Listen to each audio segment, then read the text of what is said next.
The Marching Roundtable is proud to be an official media partner of Drum Corps International. Thanks for coming to the Marching Roundtable YouTube channel, sharing great information to help you succeed in all the marching arts. While you're here, we hope you'll subscribe.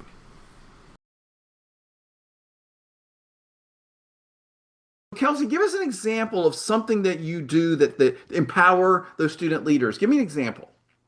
Yeah. So sometimes it's as simple as if we have an announcement to make, something about the facility, or we're changing something with lights out or anything. Instead of myself posting that on our Slack or sharing that out to the members, I will share that to the drum majors and then they post it. It comes from them. So they're setting the standard of, hey, this schedule changed. We had a soccer team conflict on the field. It's drum corps. Stuff happens. But any kind of important information, that doesn't have to come from us. It can come from the members. One thing that we try to keep coming back to, as simple as this sounds, is that we don't have to do this, we get to do this. And if you can try to stay in that mentality, it's something that all of us that are still on a podcast like this, for instance, and we realize that you look back and you're like, man, I got to do that. I got to do that. I got to do that, right? I had the opportunity to do that rather than I have to do that.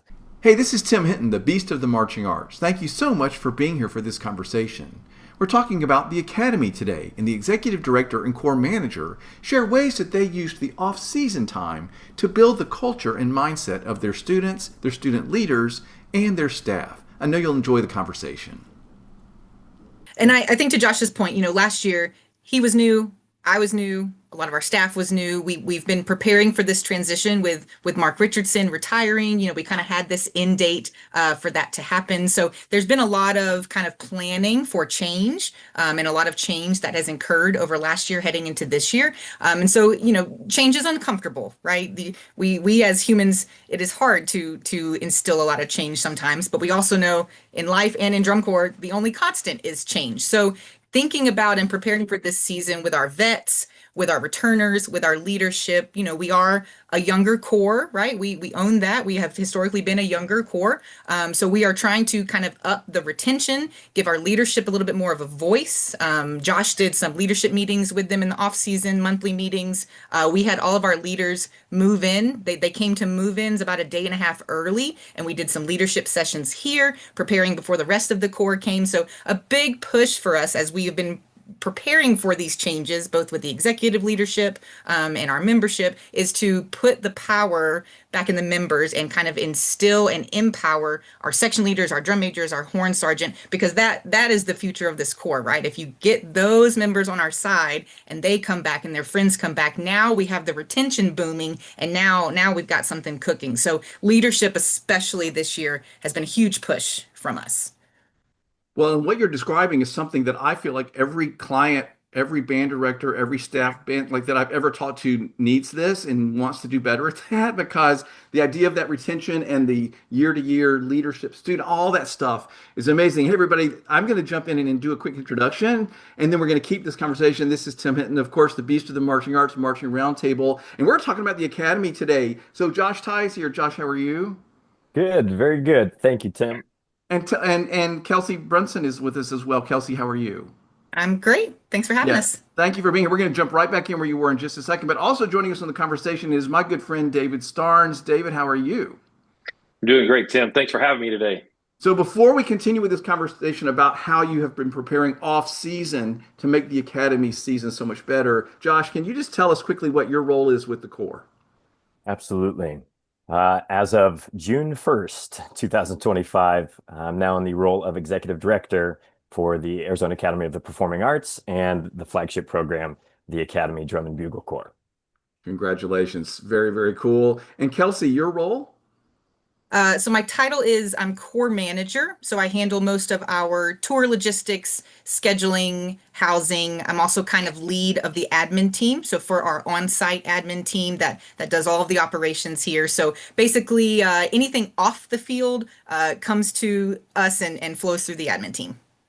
Man, and you guys are both like stellar at what you do, and the Academy is so lucky to have you and all those students that are a part of that. David Starnes, you and I have known each other for a really long time. Of course, everybody knows your work, Kennesaw Mountain, West Carolina, et cetera, et cetera. What are you doing these days? I am the education director at the Gift of Music in Marietta. It's a nonprofit and developing programming as well as outreach for teachers. Really the best retirement gig I could ever have. So really enjoying that. Yeah, Gift of Music people are just wonderful. Everybody check that out online and see all the great stuff they're doing. So, David, I'm going to let you follow up on Kelsey's last comment that I sort of interrupted because I love this idea of them spending time getting ready for the season, particularly as she mentioned student leaders being Yeah. having a big part of that. Well, I think it's really great that you guys are doing it that way. That model is so important. When I was at Western Carolina, I think we had about 120 kids on our leadership team. And those kids were the heart and soul of the organization. They set the trajectory of everything that we were doing. But the thing that I loved the most about it was the respect that garnered from their peers. And I think what you guys are talking about is ownership, right? I mean, it's ownership now, it's ownership in the future, and how you develop that culture, which I think is incredibly important. Students are different nowadays than they were pre-COVID. We know that. And I think giving them back that power and that opportunity to be a visionary for the organization is brilliant. And maybe, Josh, you're a former band director. I know you did leadership stuff with your kids at Desert Vista, but how do you see those parallels occurring with what's happening with the academy right now? Yeah, and thank you, David. And by the way, Tim, I wanted to agree with something you said partially, but the Academy is very lucky to have Kelsey Brunson. That is for sure. I think the jury's still out on me, but no, one I guess unique thing about me is I was a part of the 2001 horn line. I was finishing up college at the time, but the 2001 horn line with the Academy when it was just a standstill brass and percussion ensemble, local kids. Hey, could we kind of learn some drum corps tunes and play at Gamage here in town and different things like that and stood standstill at what was called Southwest Core Connection at the time in Arizona. And anyway, with all that to be said, it's funny how life once again, right, in 2002 started moving into the becoming a band director myself. And it's funny how life just kind of has these circles to it, right? And these arcs. And last year, as I know you both are aware, but last year was my first year coming back into the Corps in a leadership capacity, and then we had the fortune of being able to pick up Kelsey Brunson as well, as well as Brian Murphy from the cadets organization, and some others from around the country that we're very grateful for, and then our caption heads as well. We're actually all promoted into their various caption head roles for the first time last season. So something that Kelsey and I have in common is that last summer, was our first go at it with the organization in a leadership role and a leadership capacity. And then Mark Richardson, our founder and executive director, retired last summer at the end of last season. And after kind of some soul searching and that sort of thing, I did accept the position of executive director. But I have to admit, both Kelsey and I were like, now, are you going to stay? Are you going to stay? Yeah. We both were kind of We're in it. a little bit like, hey, I'll do this if you do this. But it's something where I just have so much respect for her and her leadership style, which you'll hear more of here in the next few minutes. But to answer your question, moving into this season, the 2025 season, something that was near and dear to both Kelsey and I was pouring into the leaders. If you can get the speed of the pack, if you can get the speed of the leaders right, you can get the speed of the pack right. As the leaders determine the speed of the pack, all the things that we know. And I'm a big believer in the pack mentality, right? The old Caesar Milan dog whisperer, and all those episodes where like sometimes that troubled pup, all it needs is just needs to get him to the pack, right? Get him into the pack, and then sure enough, if you can get the pack right, you can get that other one kind of moving along as well. And so that was something that we really spent some extra energy into, something that I benefited from my program. I'll just tell you, David Starnes was one of those that was willing to pour into my high school program. And I'm a big believer in surrounding yourself with the best people you can find, and especially that like council of 10, right? That whole concept of like just surround yourself with just people that make you better or make you feel dumb. And that's definitely someone like a David Starnes, but a Kelsey Brunson as well. Tim, everybody I get a chance to interact with, like, man, now that's an idea right there, and just surround yourself with those types of people. And so I'm grateful for that. And so as we made our way into this season, we said, gosh, what if we could kind of tip the needle a little bit when it comes to where we are with the staff? Something that I struggled with, I'll just be honest with you, as I was a 20-year high school band director in the classroom, and I had the fortune of having some longevity in my staff and some faithfulness, and I was very fortunate for that. And so I was able to kind of work with people that just could read my mind, right? And you just kind of keep clicking. And then I had the fortune of really getting to know families in the community. And gosh, I'd be working with them since they were like sixth grade, eighth grade. And so by the time they're a senior, I mean, so the leadership was baked in, right? In drum corps, as we all know, and it's the same thing in college sports right now, or you name it, right? I mean, a good coach, and one of the books, by the way, that we poured into with our leadership was Coach K's Leading with the Heart, right? Coach It's Krzyzewski, awesome. right? And he talks a lot about that shift even under his years there at Duke, where he was fortunate to have great players like a Grant Hill for 4 years, but then the shift to like, okay, I might only have this great player for 1 year. Can I still maintain that culture? And forgive me, I'm rambling right now, but just this concept of, okay, we may only have folks for a year or two. I mean, that's just whether or not they can be in the activity longer than that, whether they might kind of move on, whatever that is, can we still, once again, build that culture and be proactive rather than reactive? That's one of Kelsey's big thing. I probably just stole her sentence, but proactive rather than reactive. And we try to think that way a lot. So yeah, for sure, Tim.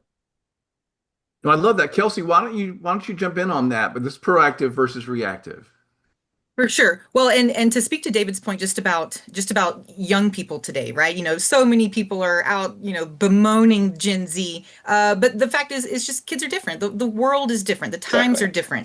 different. So with the different type of member that we have, sometimes our most effective voice is their peers. Right? They can communicate differently. I mean, we know this, right? As educators, some of us as parents, if you tell a student to do something versus if their friend tells them to do something, even if it's the same wording, it's going to be received differently. So just trying to empower our leaders to have more of that peer-to-peer communication in their own style, in their own language, with some words and phrases that I don't even understand.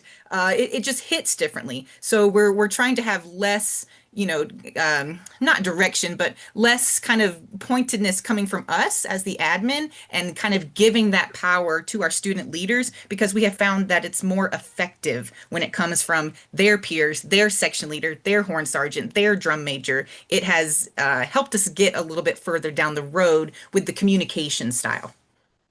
Well, and along with that, the adults are cool when you do that, right? It's now you've allowed the kids to have a say in something, and now the adults, the leaders, are the ones that are cool because look what they allowed us to do, versus top down mentality, which is, I mean, that's what a lot of us grew up with is like we follow the person that's at the top. And to allow that empowerment creates a culture that's organic, number one, but number two, creates a sense of togetherness that I don't think it would otherwise. So, uh, kudos to you guys.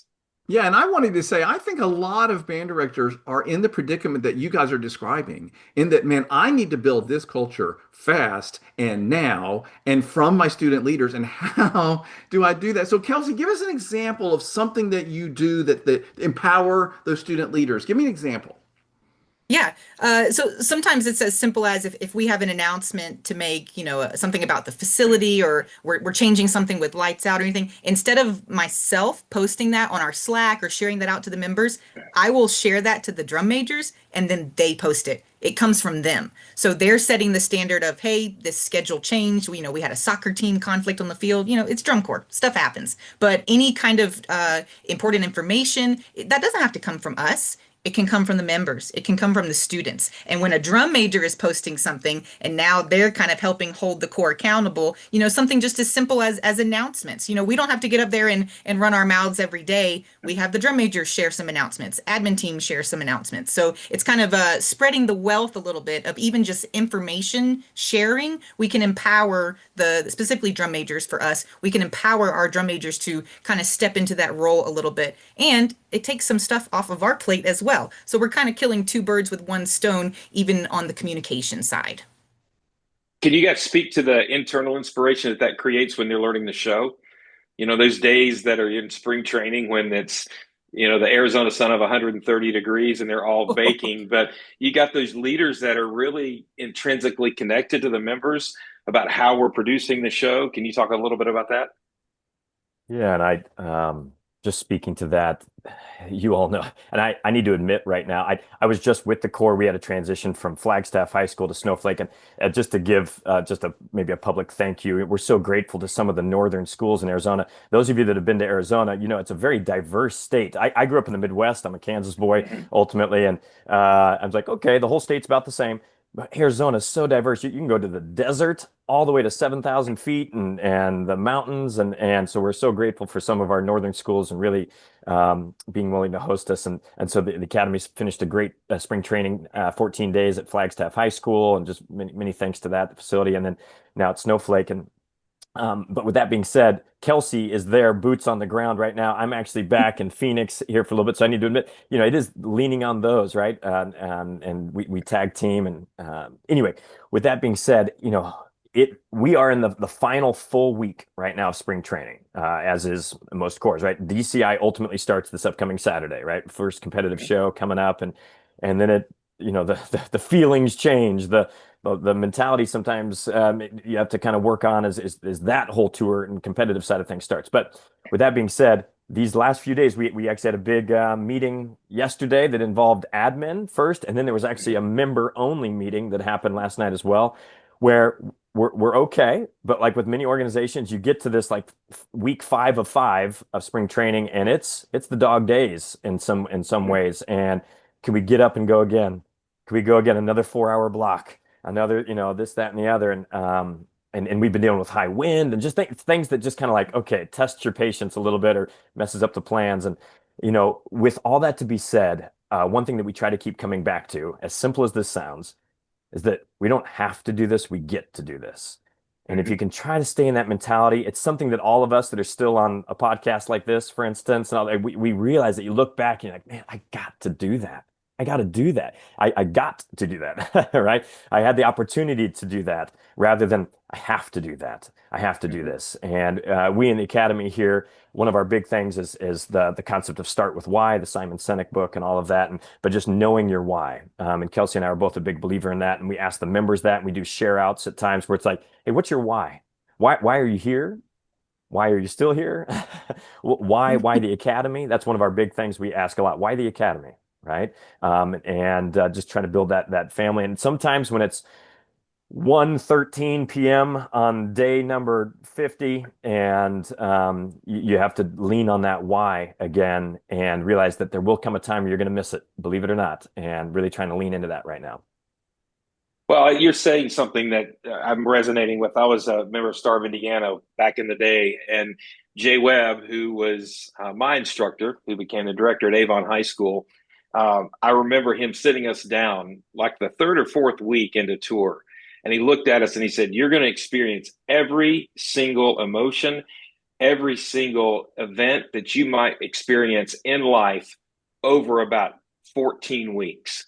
And it makes you a better person. It might callous you a little bit, but it also is going to prepare you for the times that you need to be prepared. So you're going to be there before you have to be there. And I will always remember that. We stood in front of this wall at Whitewater, Wisconsin, and he said, stare into the wall and find yourself.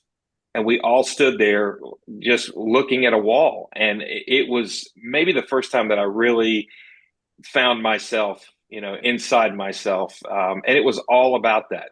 Drum Corps, you're going to experience everything. It's not just about the shows, as we all know. So true.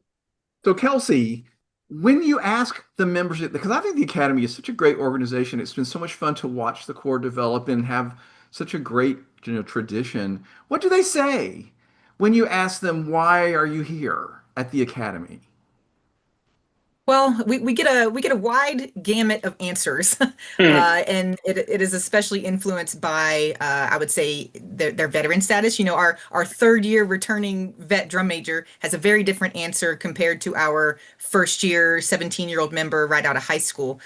For most of them, it is related to someone they knew, someone from their high school program, college program, or an instructor was at the academy. So it is this familial relationship of this connection, especially in Arizona, between the you follow like the family tree of instructional staff, and we're still benefiting from some of the great work Mark did starting this organization in the early 2000s, the great staff that has been here over the past couple decades. Most everyone it's related to it is a personal relationship. Oh, my high school viz teacher marched here, my band director marched here, my section leader in college marched here, my roommate marched here.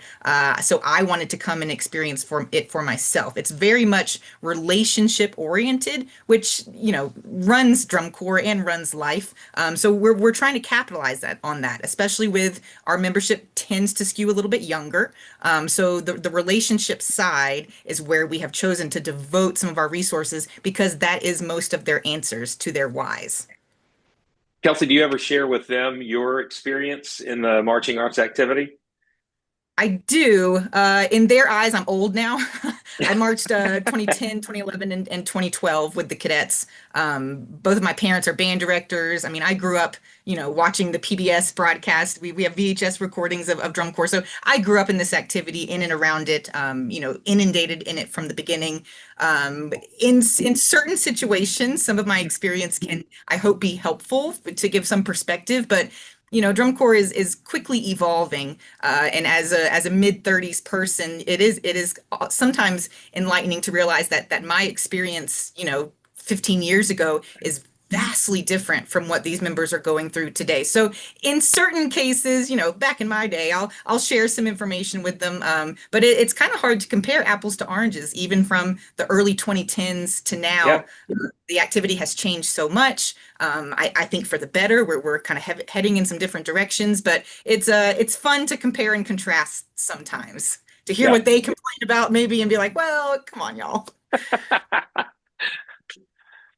How about you, Josh? Do you share those kind of things as well, or how do you interact with and make those connections with the members? I I guess one unique thing is that I feel proud to be a part of the inception of the organization. But once again, I just want to give some credit to Mark Richardson, the founder. I had the unique, he student taught, I think I said this, but he student taught at the high school that I was going to. And that's when he was doing his student teaching. And at that time, we didn't have a drum corps in Arizona. That was still before all of that. But he kind of brought back, he kind of transcribed this or transcribed that. And we kind of tried this, or like literally tried a drill move here. I mean, we just geeked out on that stuff. And I found a kindred spirit in Mark, and we've really been close friends ever since then. And I happened to student teach with his father, fast forward. Anyway, it's a whole thing, right? But I'll tell you that for me, that pride, I just have a pride that the organization still exists. I know that seems like a simple statement, but we're in our 25th year. This is our silver anniversary, if you will, for the Academy. And that's any 25th marker of any organization, but let alone a nonprofit youth organization, is something that takes such diligence and commitment.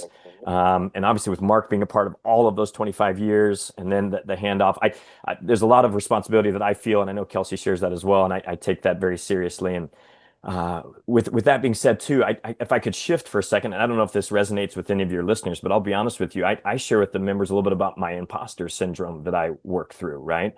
I did not march a Division I world-class drum corps. I did not. I was a part of the academy in its infancy, and then I became a high school band director right after that, right? So I was a part of this kind of local thing. It was cool. We loved it. It was just us geeking out, some brass and percussion kids and an ensemble, and that we were excited to see it become a drum corps. It actually became a drum corps, and then I actually fed it with my students when I was a band director locally, and so I was a part of it on that side of things. But I didn't march. I actually said no to a contract up the coast on the West Coast to kind of be a part of that with Mark in those early years. And so with that being said, I'm the executive director of a world-class drum corps. I never marched Division I world class. That immediately kind of puts me in this place I have to fight almost every day, even on this call right now.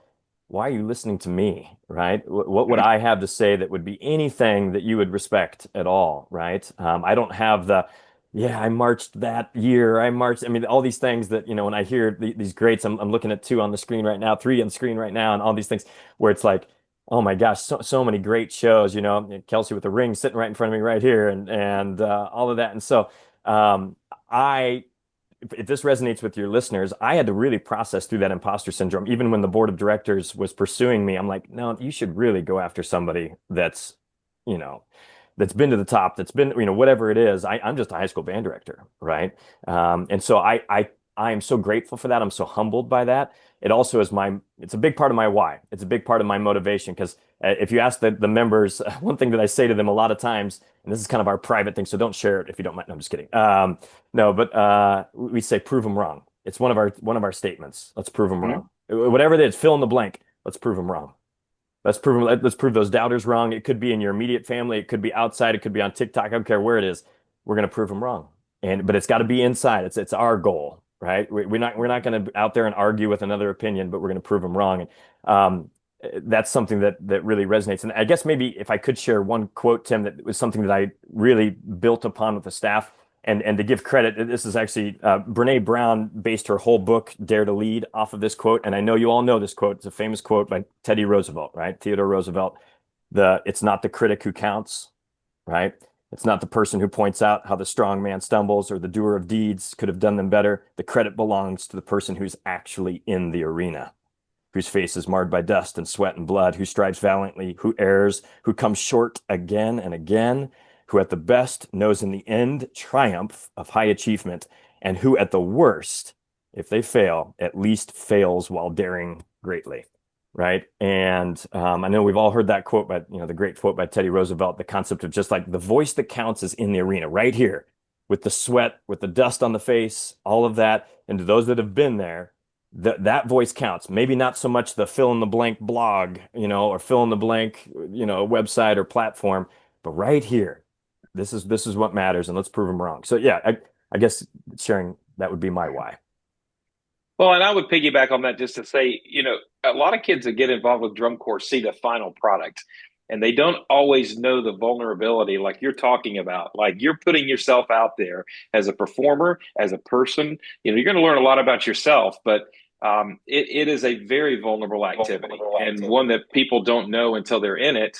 And I think what's going to save that is the kind of things you guys are doing, building culture, building trust, putting it out there with your membership being the ones that are kind of leading the charge on that stuff. That's home. And at the end of the season, that's what they'll remember. Yeah. Well, and if I can add to that, David, I feel it's very interesting, in the half hour we've been talking about drum corps, we haven't really said anything about what's happening on the field.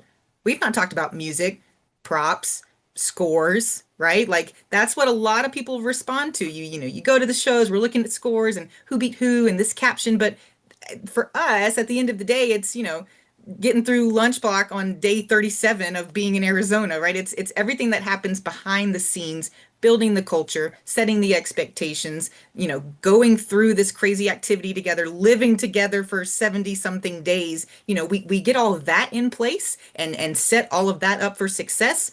The stuff on the field is going to take care of itself, right? We have great instructional staff. We've got a great show.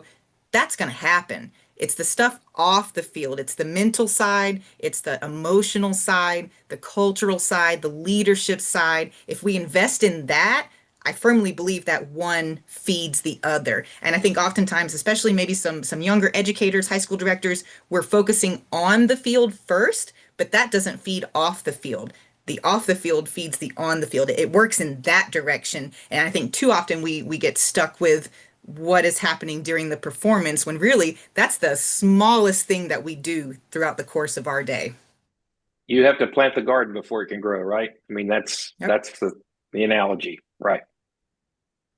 This is such a great conversation, guys. I'm loving this and I'm loving what we're talking about and what we're sharing.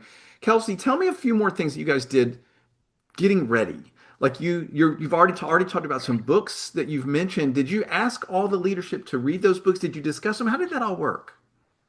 And actually, I'll pass that off to Josh because yes, he kind of ran a book club with our student leaders. Yeah, wow. I have to admit, I'm a total geek on the book club side of things. So I'll have to taper I can go off but we're really excited. I mentioned the Leading with the Heart by Mike Krzyzewski, right? The longtime great coach at Duke and Sorry, David. I know that might not be the right answer there, but no. Oh no, I'm a Duke fan. It's all Okay. good. Okay, I couldn't remember. I know it's you have to choose. He's a master. Right. And that whole concept of like the problem with making something look easy as people think it is, right? That whole concept, right? And but really pouring into that and that concept of leading with the heart, within that book specifically, a lot of things of like let your word be your word, all the things that we know to be true, but really building off of that. And if you say you're going to do something, you do it, right? Like the simple things that just build the trust. That's actually one of the quotes is in leadership, no word is more important than trust. And that's a word that we throw around a lot. Trust. We're going to build trust. Well, how do you do that, right? And so really pouring into that is a key aspect.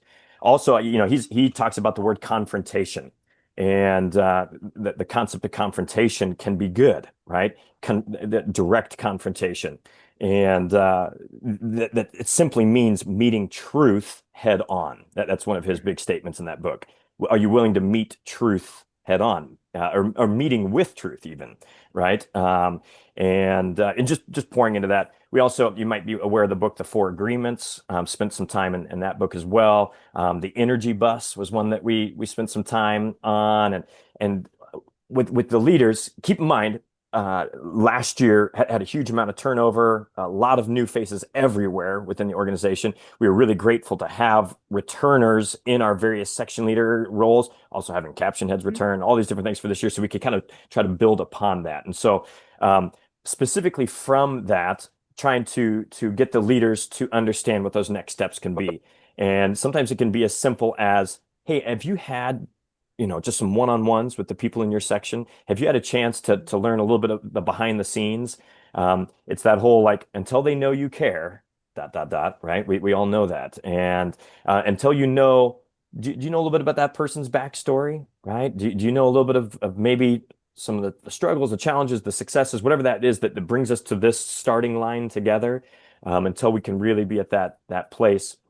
Then when the time comes for that section leader to maybe have to call somebody out, maybe call somebody up, if you will, hopefully we've built enough of that foundation to, hey, I'm now going to call this person. I believe we can be better than what we're being right now, right? And having those direct, I guess you could call that confrontation, but defining that, if you will.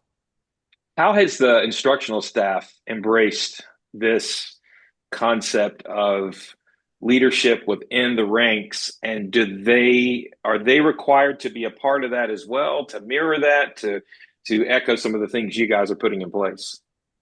Yes, I'm really grateful for that. And actually, it was Kelsey's idea in many ways for the move in early. The leaders moved in early, about a day and a half early. And I did a little speaking, but you may not believe this, but I actually got my voice out of it. I could tend to speak too much, but and then we actually had various caption leads that were part of the sessions that ran that. We even actually brought in a past drum major from the organization that was part of that as well. And so really grateful to have some of those voices.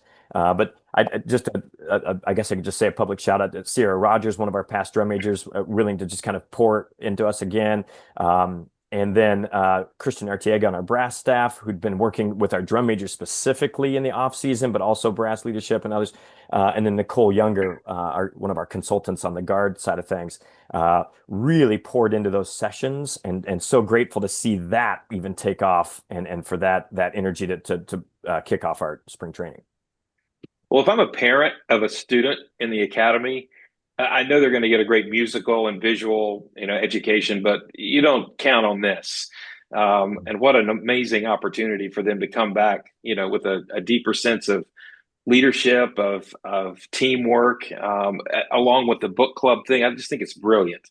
They're truly getting an academy with the academy, which is fantastic. That's our hope. And I'll just echo on that. One word that Coach K talks a lot about is integrity, right? And I think that's maybe another word that's thrown around, but we at the Academy, we believe in that word. And we share that with the parents, right? From the beginning, we have multiple parent meetings. We're a little bit of a younger course, so sometimes we do that maybe more than another core possibly. And then also with our members and leadership.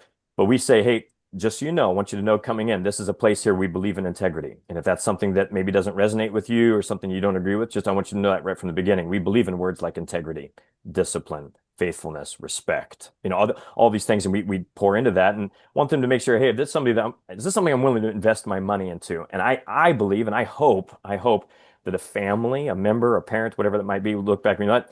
That was an actual investment. And I think we know that about the activity as a whole, that, okay, I may never see that money again, but I believe that was an investment. I'm better because of that. Right. And so that is our hope. Kelsey, is there any other part of what you guys have been doing that you wanted to mention before we wrap up this conversation? Is there any other thing you're doing or concepts or logistics or anything you'd like to share? Um, I mean, I don't think anything too groundbreaking, but I think the momentum that we have right now, post-COVID drum corps is just very different, right? The world is very different. So, things have been, there's just been a lot of change, a lot of upheaval in the past couple of years, and then to have pretty much all of our caption heads return, staff return, admin return, leadership return. Like this year, it feels like we can kind of start to capitalize and get some momentum off of all the good work that happened last year with a bunch of new faces, both on the membership side. We had, new leaders, new section leaders, first year members last year was a large percentage of our core. I feel like we have taken a step up for the 2025 season from all aspects, staff, volunteers, our driving team is all returning, just having people that have worked together before. We have these relationships, we have this trust, to speak to what Josh said. It feels good, and it feels different this year. Something is cooking because we've all been able to come back together and kind of build on everything that we started last year with all the same people in place. So it's going to be an exciting season. Something is brewing in the water for sure. Well, I love it. This is really cool. So Josh and Kelsey, I'm going to ask you each to say one final thing. David, is there anything you want to say about this conversation as we're wrapping up? No, I'm glad the core's in the hands that it's in. I just think that, Josh, I know you and I know your background and what you've done in music education, and your leadership style with people to be able to. And why are you on this call with others? You say, I can tell you why, because you are just the mere person of integrity that ought to be leading this organization. And if anybody's going to take over from Mark Richardson, it should be Josh. And I'm tickled to death that Kelsey's a part of this, and your background and the things that you share. To hear, I'm a product of music education. Also, my dad was a band director, so I know what you grew up under. And you're just continuing to share that. It's a passion, and your students in the academy are very, very lucky. So thank you for joining us today. Absolutely. So Josh, what would you want to say in closing as we're wrapping up the conversation? First of all, those are incredibly nice words, so thank you for that. But I'll tell you, if anybody resonates with this on this call or listening to this, one last thing from that Brene Brown book, she talks a lot about perfectionism, right? And with perfectionism, I think that can be something that we, at least for myself, very much struggle with. And you put yourself up against the very highest example all the time, and it's something that's great to strive for, but something that can also be a hampering. And rather than focusing on perfectionism, focusing on self-achievement, and that's something that we really tried to dive into. But I even sit before you right now as something that I personally focus on, that we as the staff focus on.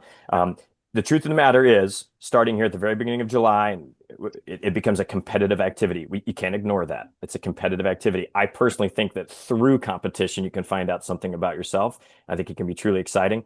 But once again, focusing on that self-achievement, not so much perfectionism. To quote Brene Brown, perfectionism is not the same thing as striving for excellence, and they should not be confused as the same. Perfectionism is not the key to success. And ultimately, healthy striving is self-focused. How can I improve? And that's what we try to focus on each day that we wake up. And I'm just once again so grateful for people like Kelsey, the others that are part of this organization this year. And our hope is that from the outside looking in, that you might even hear and see some of that through our performance. And we once again going to try to move the needle a little bit here out in Arizona. So thank you once again for the time. Oh, it's very exciting. I like to remind people all the time, that growth that the members and the core itself go through over the season is really what it's all about. And a lot of times the fans in the stands don't really realize that or think about that huge arc, how far, where they started, how far they've come. But I would encourage everybody to keep that in mind as you're watching drum corps, and especially for, when you're watching the academy. Just remember, a bunch of kids all got together. A lot of them didn't know what they were doing, and by the end of the season, it's just quite miraculous what everybody has combined their efforts to do. Kelsey, I guess you're going to get the final word. What would you like to say as we're closing the conversation? Lovely. Well, I would encourage listeners, and maybe there's some students, high school students, college students that maybe have not found their, tried out for a drum corps yet. Maybe they look at this from the outside and go, "Oh my gosh, there's no way I could do that." You can. You come to this activity and you find out about yourself. You can do a lot more than you ever thought you could. And when you're alongside 164 other people doing it with you, it's exhilarating and it gives you this superpower. So for anyone that's maybe thinking about 2026, I realize 2025 hasn't even officially started yet competitively, but anyone thinking about 2026, come to a camp. There's no pressure for you to have an exact plan for what you want to do next summer, but come to a camp, come spend a weekend with our staff, get some feedback, come see what it's like here, come eat our wonderful food. We have one of the best food trucks in DCI. Come to a camp, come see what it's all about. Come dip your toe in the drum corps water with the academy, because we are things are cooking. We have a great staff in place. So for anyone listening thinking about 2026, I know it feels like it's years away. That would be my push, just to come to a camp, send in a video, and see if this is the right place for you. Man, do I love that. And listen, everybody, if you're listening to this, I'm gonna like totally agree with all of that. Like sometimes a core like the academy, well, most of the time, is exactly where you need to be when you're starting your drum corps career and you're not sure what to do. They're going to take care of you. You're going to learn so much. It's a great historical organization with a long history. Kelsey and Josh, they're so lucky to have you guys, and thank you for the really great work and all the blood, sweat, and tears that you're putting into all of it. So thank you for being a part of the conversation today. Thank you very much. Thanks for And having David, us. thank you for being a part of it. Absolutely. Thanks for having me. Great job, Josh and Kelsey. Marching Arts Education is the home of the Marching Roundtable podcast. We give you access to the top marching arts professionals through live webinars, podcasts, videos, interviews, and online coursework. With over 1,000 podcasts and hundreds of webinars and videos, there are hours of great professional development for you and your staff. Imagine what you could do with so many great new ideas from the top professionals in our activity. Subscribe to our YouTube channel and sign up for our newsletter to find out about the latest podcasts, webinars, and new content. Find all of this and sign up at marchingartseducation.com.